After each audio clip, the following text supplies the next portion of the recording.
বিশ্ব বলে Lincoln Mandela হচ্ছে বিশ্বের বড় মহান নেতা, কিন্তু আমাদের দেশেই ছিলেন একজন নেতাজি, যিনি কথা নয় ত্যাগে বিশ্বাস করতেন।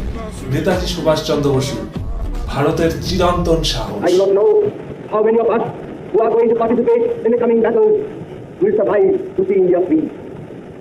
But whether we survive or not, whether we individually live to see India free or not, we are confident that India shall be free. We are confident that Anglo-American imperialism will be wiped out of India. কারো আদেশ মানি না আমি চিরস্বাধীন, আমি না মানি আইন, আমি না কারো অধীন, যেন আমি শ্রেষ্ঠ, শুধু আমি সঠিক, কেবল আমি সত্য, পুরা দুনিয়া বেঠিক।